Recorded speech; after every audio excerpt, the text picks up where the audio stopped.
Next अपन देख रहे हैं कंसीडरेशन। कंसीडरेशन क्या होता है? कुछ भी जो पार्टी आपस में एक्सचेंज करती है वो कंसीडरेशन माना जाता है। जैसे अपन ने एग्रीमेंट पढ़ा था, एग्रीमेंट में क्या था? प्रॉमिस प्लस एक्सेप्टेंस और इन दोनों की कंसीडरेशन।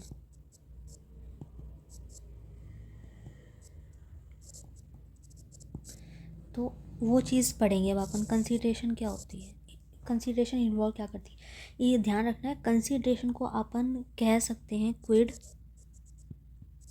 Pro Q. इसका मतलब होता है, टर्म्स याद रखनी है, इम्प्रेशन पड़ता है लिखावट पे। That is something is return.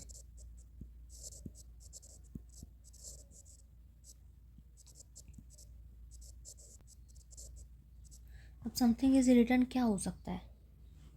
सबसे पहले तो एग्जांपल है ए और बी। ऑफरर ने ऑफरी को प्रपोजल दिया कि तुझे मेरे लिए कल चिप्स लानी है। ठीक है, बी ने एक्सेप्टेंस दे दी, मैं चिप्स ले आऊँगा। ऑफ़र दिया, एक्सेप्टेंस दे दी। एक्सेप्टेंस के बाद ये तो ख़रीद लाया 5 रुपए वाली, लेकिन अब वो 5 रुपए इस ए को देने पड़ेंगे इस बी को। क्यों? क्योंकि खा ये रहा है, मंगवाई इसने, केवल बीच का काम बी ने किया है। तो वो चीज़ है, ए को पैसे देने पड़ेंगे। तो ये जो पैसे का आदान प्रदान हो रहा है ये कंसीडरेशन है, बीच का समथिंग इन रिटर्न।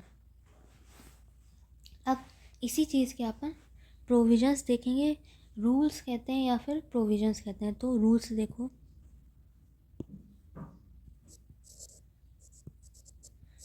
यानी कि लीगल प्रोविजंस, इसके क्या क्या कैरेक्टरिस्टिक्स, प्रोविजन, रूल्स, सेम चीज़, एक ही चीज़ है।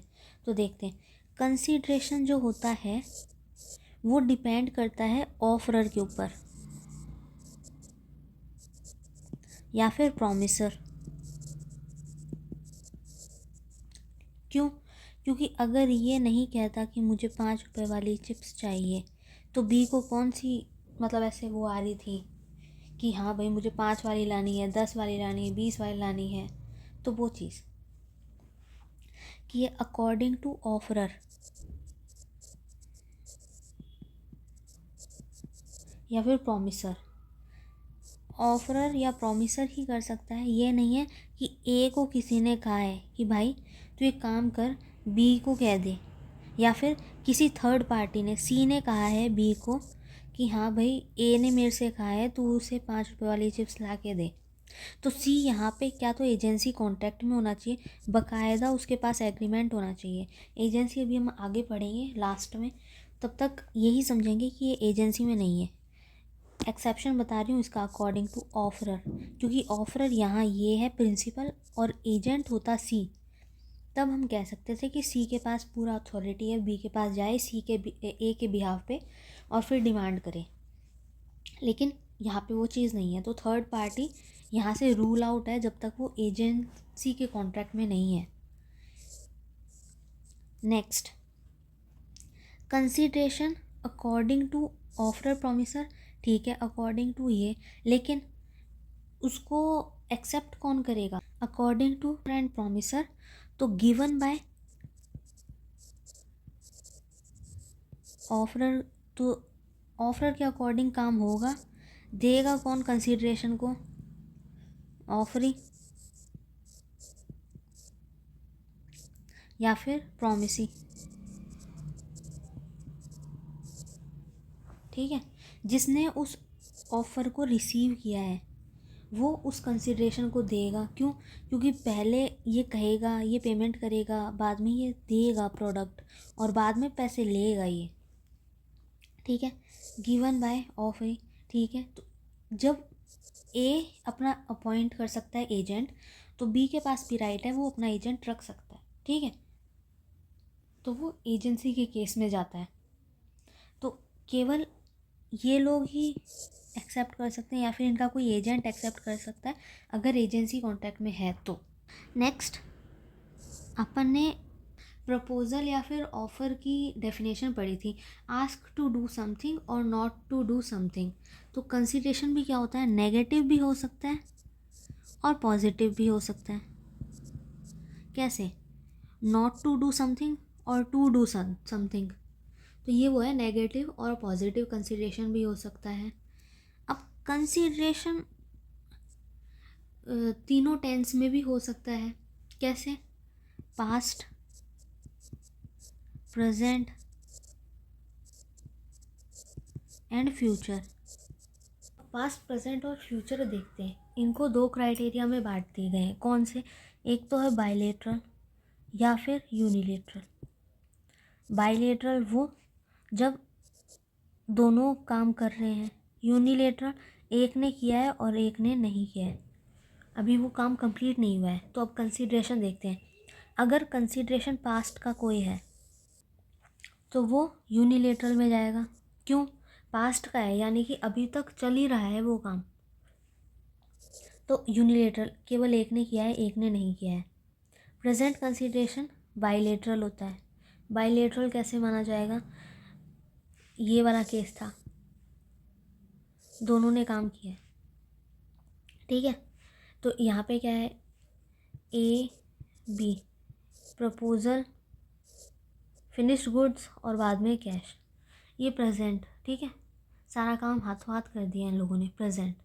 फ्यूचर कंसीडरेशन मतलब इसी केस में देखते हैं, जब तक ये पैसा नहीं आया था तब तक वो फ्यूचर कंसीडरेशन था, जब बी देगा तब पैसा आएगा, ठीक है।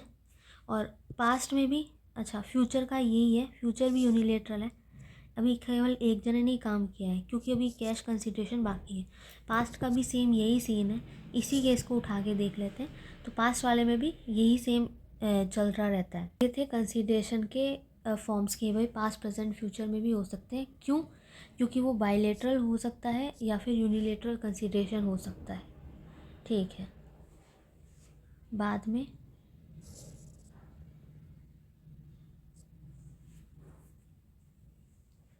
नेक्स्ट है सर्टेनिटी या पॉसिबिलिटी।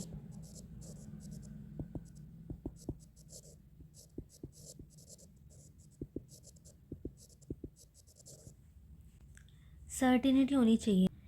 ए और बी, बायजूस साइट होती है पढ़ाई के ऐप से, जैसे मैं अभी ऑनलाइन क्लासेस दे रही हूँ वैसे ही वो ऑनलाइन लाइव क्लासेस देते हैं। तो ए और बी ने कहा मेरे को है ना बायजूस का ओनर बनवा दे,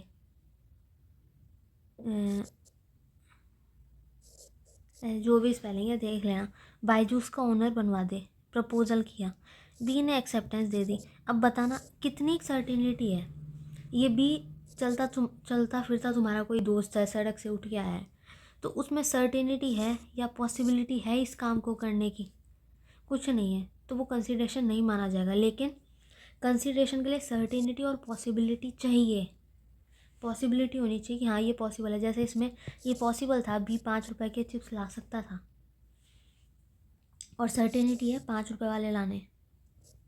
नेक्स्ट अपना है लॉफुल। कंसिडरेशन कैश लॉफुल होना चाहिए, ये नहीं कि तू मेरे लिए 5 रुपए के कुरकुरे या चिप्स ला और मैं तेरे लिए किसी का खून कर आऊँगा, ठीक है, तो वो लॉफुल नहीं रहेगा। तो कंसिडरेशन मस्ट बी लॉफुल। अब इसी में और बीच बीच में बता देती हूँ, थोड़े थोड़े और हैं। जैसे कंसिडरेशन रियल होनी चाहिए।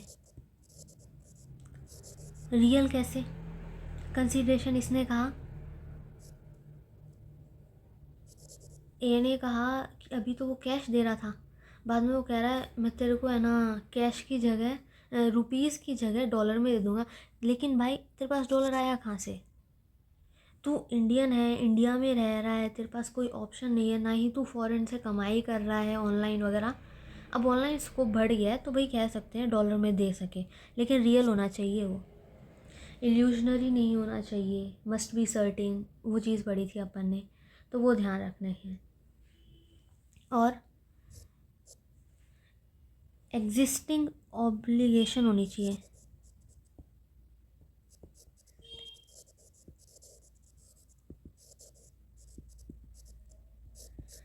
ये क्या है?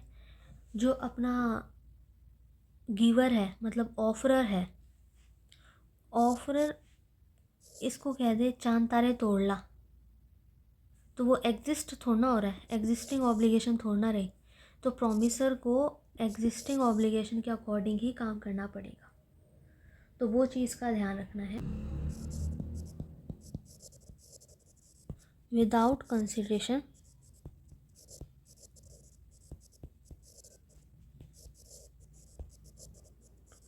कॉन्ट्रैक्ट इज वॉइड, मतलब बीच में इनके कुछ होना चाहिए, नहीं तो कॉन्ट्रैक्ट वॉइड माना जाएगा।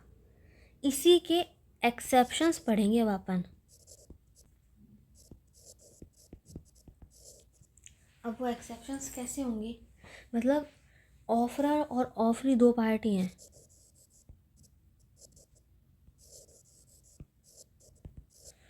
इनके बीच में कोई भी कंसिडरेशन नहीं है, लेकिन फिर भी वो वैलिड माना जाएगा। कैसे? अभी तक क्या था, बीच में कैश ट्रांजैक्शन हो रहे थे, अब कोई ट्रांजैक्शन नहीं होगा। ऑफरर ने कहा, ऑफरी ने कर दिया, बात ख़त्म। अब ये वाले केसेस हैं, जैसे फर्स्ट है नेचुरल लव।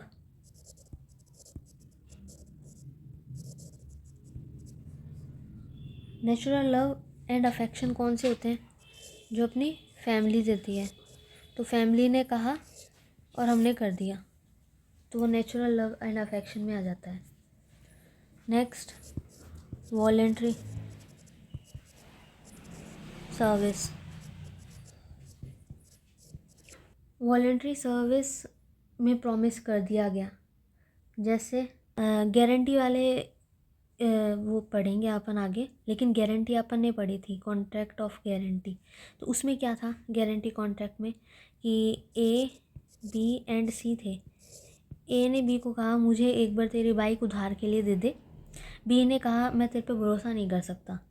ठीक है, तो सी जो बी को भी जानता है ए को भी जानता है, तो वो क्या कहता है, चल भाई तू एक बार दे दे ए को मेरे कहने से, अगर ए ने पेमेंट नहीं किया तो मैं कर दूंगा। तो ये वॉलेंट्री सर्विस में आ जाता है, प्रॉमिस कर देता है अपनी मर्ज़ी से। बाकी ये गारंटी वाला नहीं है, तो गारंटी उठा के मत डाल देना, ये वॉलेंट्री सर्विस है। जैसे स्कूल के कोई भी एनुअल फंक्शन में वॉलेंटियर्स उठाए जाते हैं ना, जो अपनी मर्ज़ी से आते हैं और बीच में थोड़ा सा हेल्प करके जाते हैं स्टूडेंट्स वगैरह को, ये वो वाला केस है, वॉलेंट्री सर्विस में जाना। अच्छा, फ़ॉरेन में अगर तुमने वो कोरियन वो देख रखे हैं BTS वगैरह बैंड वगैरह, तो वहाँ पे क्या है, कंपलसरी एजुकेशन सर्विस में क्या जाता है, इनको मिलिट्री ट्रेनिंग में जाना पड़ता है, और ये कंपलसरी है सबके लिए, वॉलेंट्री नहीं है। वॉलेंट्री सर्विस वो है जो मतलब अपनी मर्ज़ी से जाते हैं। जैसे स्कूलों में ऑप्शनल होता है कि है ना, आपको मिलिट्री ट्रेनिंग में जाना है तो आप जा सकते हो, नंबर होते हैं भाई, वो वॉलेंट्री नहीं है, वो उनके ऊपर साइकोलॉजिकल प्रेशर डाला जाता है, नंबर लाने तो जाओ। थर्ड पॉइंट देखते हैं। थर्ड पॉइंट में आता है टाइम बार डेप्ट।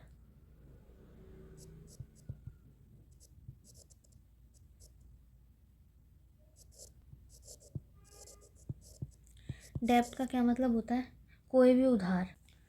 टाइम बार डेप्ट अपना वो अपन प्रोविज़न पढ़ते हैं, प्रोविज़न टू डेप्ट वाला, कि भाई डेटर अपना मान चुका है कि भाई अब उसे उधार नहीं मिल सकता, मतलब उसने जिसे उधार दिया था कि उसे पता है अब उसका पैसा लौट के नहीं आ रहा, तो टाइम बार डेप्ट में टाइम पीरियड बता रखा है, अगर 3 इयर्स तक अगर आपके पास वो डेप्ट कंप्लीट नहीं होता है तो उसे टाइम बार डेप्ट लिमिटेशन दी हुई है 3 इयर्स की, तो वो टाइम बार डेप्ट माना जाएगा। ठीक है, लेकिन इन कॉन्ट्रैक्ट को भी अगर कोई कह दे, जैसे ए बी और सी थे, डेप्ट था ए का, ठीक है, ए तो बेचारा बैंकरप्ट हो गया, मतलब बैंकरप्सी चली गई या कुछ भी हो गया इस ए के, तो इसके बाद इसके मित्र बी और सी, बी तो सेल्फिश है, उसने कहा मैं तो कुछ नहीं करूँगा, ए का था ए जाने, तो बी ने तो अपना पल्ला झाड़ लिया। सी क्या कहेगा, भाई ए मेरा जिगरी दोस्त था और फिर मेरा रिलेशन में भी था, तो मैं क्या करता हूँ, मैं इसका पेमेंट कर दूँगा। ठीक है, तो ये ऑब्लिगेशन आ जाती है उसके ऊपर, कंसिडरेशन, इसको बदले में थोड़ा ना कुछ मिल रहा है, इसके तो पैसे जा रहे हैं, तो कंसिडरेशन नहीं है, लेकिन लीगली इसके ऊपर ऑब्लिगेशन आ जाती है। तो ये एक नया कॉन्ट्रैक्ट बनाएगा कि मैं ए के डेप्ट्स पूरे कर दूंगा, तो वो टाइम बार डेप्ट्स में चला जाएगा। टाइम बार डेप्ट्स के तो यहाँ कंसीडरेशन नहीं है, लेकिन एक वैलिड रहेगा। फोर्थ है गिफ्ट। अगर तुम्हें गिफ्ट के नाम पे कुछ मिल रहा है तो तुम्हें रिटर्न में कुछ देने की ज़रूरत नहीं है। जैसे बर्थडे पे गिफ्ट मिलते हैं, तो तुम रिटर्न में देना चाहो दे सकते हो, नहीं देना चाहे नहीं दे सकते, कोई ज़रूरी नहीं है। गिफ्ट हमेशा वैलिड रहेगा। जैसे अभी तो बच्चों, बाकी बड़े लोग देखो घपला कैसे करते हैं। किसी के पास है ना ज़्यादा रुपए आ जाते हैं तो उनको है ना, जैसे ये मोटा सेठ बैठा है, अब इसके पास इतना पैसा है कि कल इसके ऊपर रेड पड़ने वाली है, उसके पास कोई मतलब ऐसे ऑप्शन है ही नहीं अब कि मैं अब क्या करूँ। तो ये क्या करेगा, गिफ्ट के नाम पे अपने जो रिलेशन में है, मतलब एक जनरेशन छोड़ के एक, ये मान के चलो, तो इसने क्या किया, अपने चाचा को, अपने ताऊ जी को, इनकी फैमिली में इनके बच्चों को गिफ्ट देना शुरू कर दिया। ठीक है, तो ये मोटा सेठ बेचारा पतला हो गया, लेकिन पैसे घर में ही गए और गिफ्ट के नाम पे दिए, तो इनके ऊपर कोई क्लेम नहीं हो सकता, तो ये वैलिड माना जाएगा। और बाद में भाई इनमें कॉन्शियसनेस हो कि हाँ भाई कॉन्साइस जाग गए उनके कि भाई पैसे तो इसके हैं, चलो दे देते हैं, तो अलग बात है। बाकी अगर ये नहीं दे तो कोई केस नहीं हो सकता, लेकिन ये कॉन्ट्रैक्ट वैलिड माना जाएगा गिफ्ट के नाम पे। फिफ्थ वाला देखते हैं, प्रॉमिस टू चैरिटी।